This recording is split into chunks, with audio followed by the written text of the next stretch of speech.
As the world steers a course towards carbon neutral, scientists are finding new ways of powering our lives, be it wind, solar, air and ground source heating.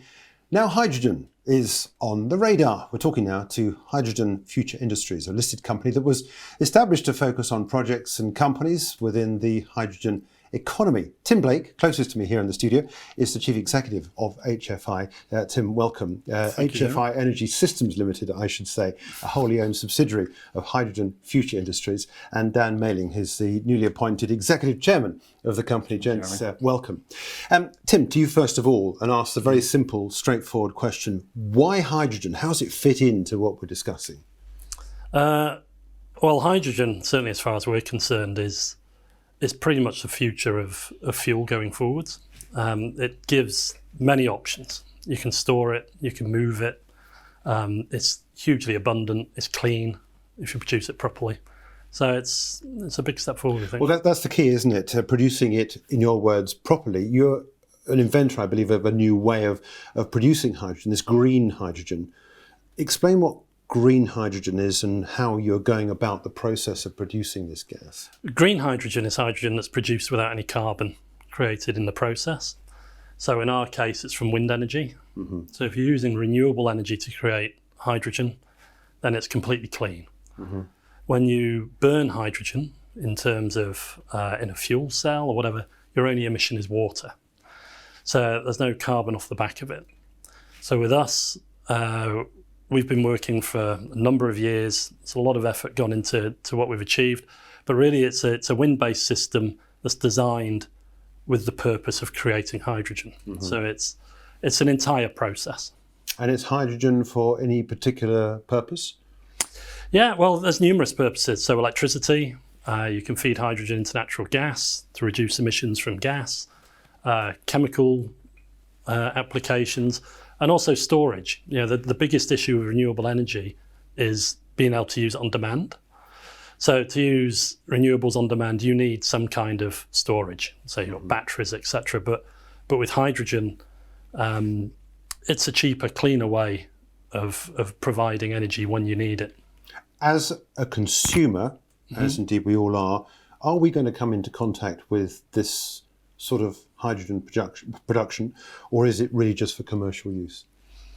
Well, you will. I mean, for instance, I drive a hydrogen car, so I fill up with hydrogen, not necessarily on a daily basis, but fill up and use it. As time goes by, your electricity at home, the gas feed into the house, but more and more technologies are coming on board now that will make it more personal. So you can use it in place of batteries, for instance, at phones and other bits and pieces. What about the cost of entry into making hydrogen and indeed doing it the way you're doing it? Well, because of the way we do it, so we have a unique type of wind turbine and drive system. We use hydraulics, etc. It's designed to create green hydrogen as cheaply as it can, in our mind. So we're producing or be producing hydrogen at under $2 a kilo, which is a key number. I guess it's a target that governments are trying to get to. For green hydrogen, it's particularly key because that's cheaper in many cases than industrial hydrogen, which would be blue or grey hydrogen. So they're hydrogens that have carbon in part of the process of producing them. So traditionally, how would we have produced hydrogen in a non-green way, presumably? Usually off gas. Right. Methane or natural gas. Would that be cheaper doing it that way? I mean, how is it more expensive to do it a green way? Because we're quite often told that it is actually more expensive to produce renewables. Up to date, yeah, that has been the case. I mean, with us, actually, we feel we've moved that barrier, that we're cheaper than doing it in an industrial process. But certainly, it's been easier to get hold of natural gas and produce it. I mean, petroleum industry are the biggest producers of hydrogen because they use it in their system.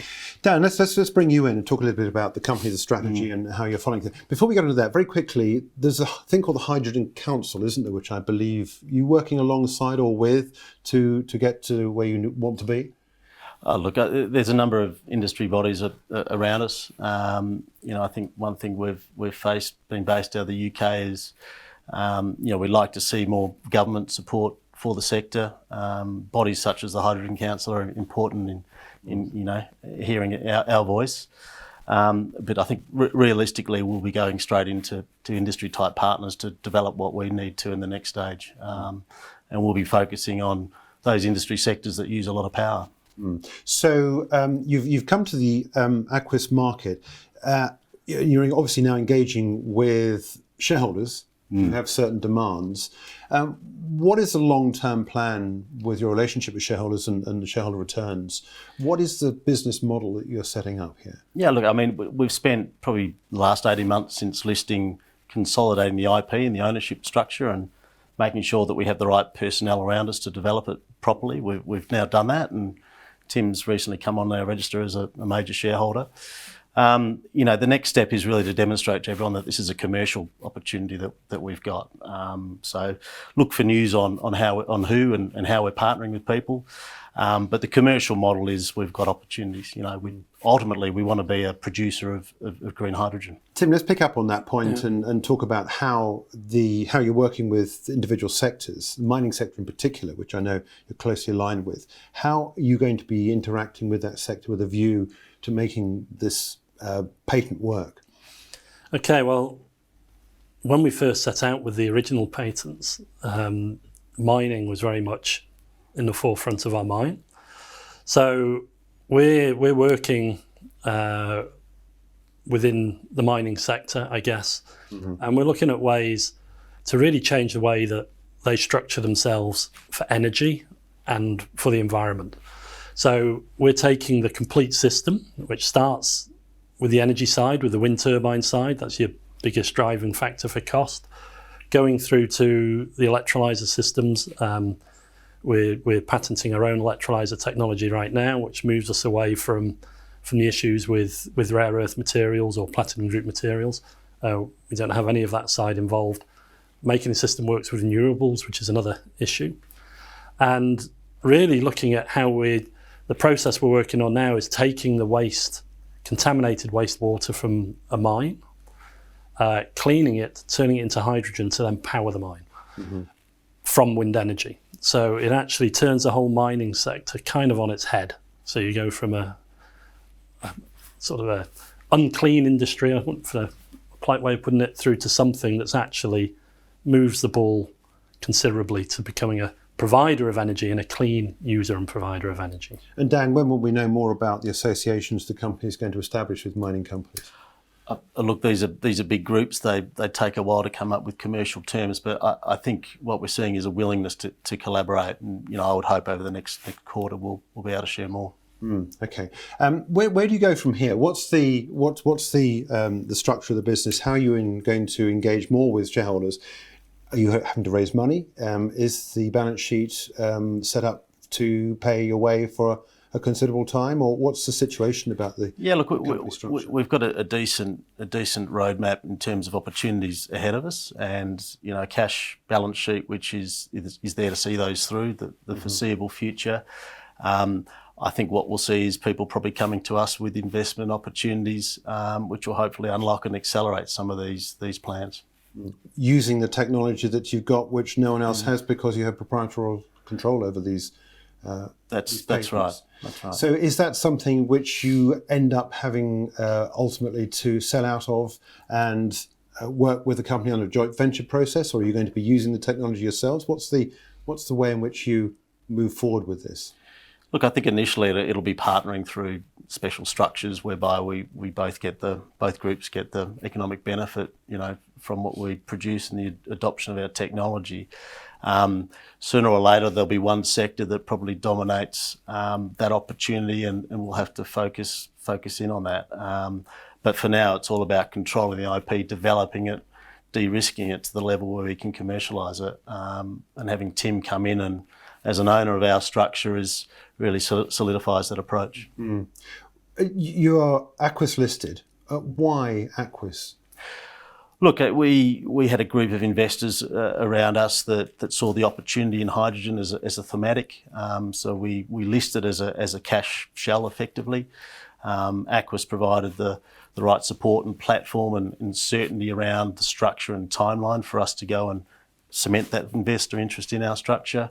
And ultimately that meant I was able to go and have the chats with Tim with money in the bank. Some of the other exchanges, it's a little bit more of a long-winded process. So no, Aquis was very supportive, and we've enjoyed the process to date. And Tim, finally back to you. How do you see your relationship with HFI going forward from here? You're chief executive of one particular part of that business. Is that your sole modus operandi at the moment, or do you see expansion and new patents and new opportunities? Yeah, it's really exciting right now. We are creating new IP as we go. We've got some very exciting stuff coming up. Certainly, as far as I'm concerned, it's great. I mean, it's great to actually be able to just push these things forward. Yeah. Well, look, thanks indeed for coming in. It's been a pleasure. That's Dan Mailing. He's the Executive Chairman of HFI, and Tim Blake, the CEO of HFI Energy Systems. For more videos from us here at IGTV, join us on Twitter at IGCom, Instagram, and subscribe to our YouTube channel.